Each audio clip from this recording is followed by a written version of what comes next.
নমস্কার বন্ধুরা, আজ আমি হাজির হয়েছি আবার একটা রেসিপির সাথে।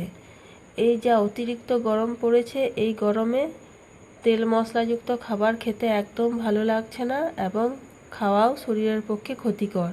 তাই আমি আজ আপনাদের কাছে একদম কম মশলায় একদম পাতলা বাটা মাছের ঝোলের রেসিপি আপনাদের সাথে শেয়ার করছি।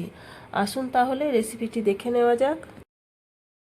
আমি 3 পিস বাটা মাছ কেটে ধুয়ে পরিষ্কার করে জল ঝরিয়ে নিয়েছি। এবার এর মধ্যে আমি হাফ চামচ লবণ ও হাফ চামচ হলুদ দিয়ে দিলাম এবং মাছগুলোর মধ্যে লবণ ও হলুদটা আমি মাখিয়ে নিচ্ছি এবং 15 মিনিটের জন্য আমি এটা ম্যারিনেট করে রেখে দিচ্ছি।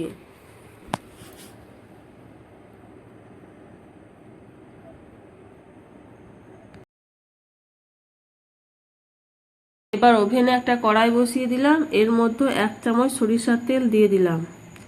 তেলটা আমি কড়াইয়ের চারিদিকে আমি ছড়িয়ে নিচ্ছি একটা খুন্তির সাহায্য এবং কড়াইটা খুব ভালোভাবে গরম করে নিচ্ছি,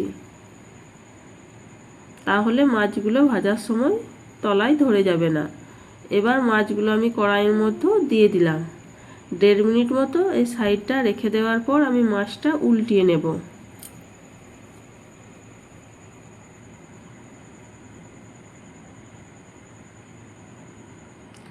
এবং এই সাইডটাও আমি 1.5 মিনিট মতো রেখে ভেজে নেব। মাছটা ভাজা হয়ে গেছে, এবার আমি কড়াই থেকে তুলে নিচ্ছি এবং পরের মাছটাও আমি ভেজে নিচ্ছি।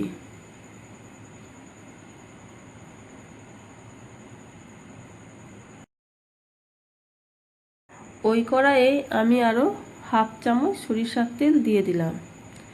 এবার একটা মিডিয়াম সাইজে আলু লম্বা করে কেটে রেখেছিলাম, এটা দিয়ে দিলাম। আলুটা আমি 2 মিনিট মতো নাড়াচাড়া করে একটু ভেজে নেব।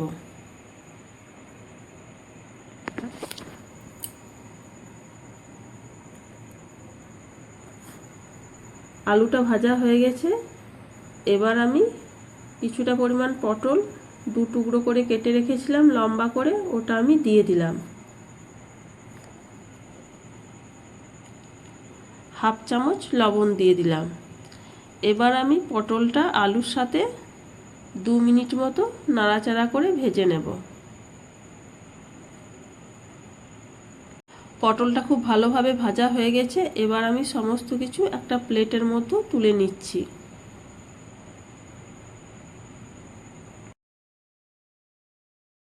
ওই কড়াইয়ে আরও হাফ চামচ সরিষার তেল দিয়ে দিলাম। 1/3 চামচ কালো জিরে ও একটা কাঁচা লঙ্কা ফোড়ন দিয়ে দিলাম। ফোড়নটা একটু নাড়াচাড়া করে ভেজে নেব। ফোড়ন থেকে যখন মিষ্টি সুন্দর একটা গন্ধ বের হবে, তখন আমি একটা মিডিয়াম সাইজের টমেটো পেস্ট করে রেখেছিলাম, এটা দিয়ে দিলাম। নাড়াচাড়া করে টমেটোটা একটু ভেজে নেব, যেন কাঁচা টমেটোর গন্ধটা চলে যায়। টমেটোটা ভাজা হয়ে গেছে, এবার আমি এর মধ্যে হাফ ইঞ্চি মতো আদা ও একটা কাঁচা লঙ্কা পেস্ট করে রেখেছিলাম, এটা দিয়ে দিলাম। 1/3 চামচ জিরে গুঁড়ো, 1/3 চামচ ধনে গুঁড়ো, পরিমাণ মতো হলুদ ও 1/3 চামচ কাশ্মীর লাল লঙ্কা গুঁড়ো এর মধ্যে দিয়ে দিচ্ছি। কিছুটা পরিমাণ জল দিয়ে দিলাম। এবার আমি সমস্ত কিছু মিডিয়াম ফ্লেমে কষিয়ে নেব কয়েক মিনিট ধরে। মশলাটা কষানো হয়ে গেছে, এবার ভেজে রাখা আলু এবং পটলটা দিয়ে দিলাম।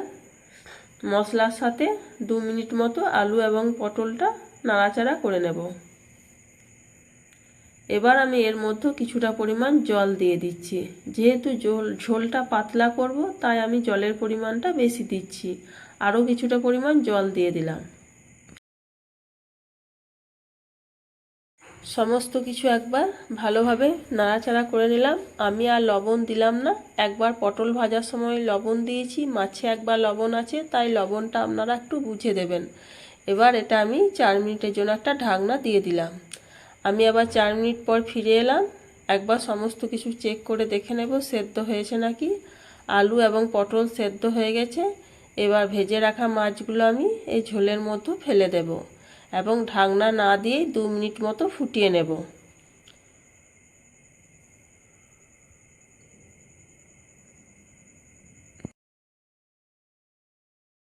একবার আমি সমস্ত কিছু একবার নাড়াচাড়া করে নিলাম। এবার এটা আমি নামিয়ে গরম ভাতের সাথে সার্ভ করে নেব। আপনারা চাইলে এর মধ্যে সামান্য পরিমাণ ধনেপাতা দিয়ে দিতে পারেন। বন্ধুরা, আজ আমার এই পেঁয়াজ রসুন ছাড়া হালকা পাতলা বাটা মাছের ঝোলের রেসিপিটা আপনাদের কেমন লেগেছে অবশ্যই কমেন্ট করে জানাবেন, এবং যদি এভাবে না বানিয়ে থাকেন অবশ্যই একবার বানিয়ে দেখবেন। এখনও পর্যন্ত আমার চ্যানেলটা যারা সাবস্ক্রাইব করেননি, প্লিজ চ্যানেলটা সাবস্ক্রাইব করে আমার পাশে থাকার অনুরোধ জানাচ্ছি। তাহলে আবার দেখা হবে নতুন কোনো ভিডিওর সাথে।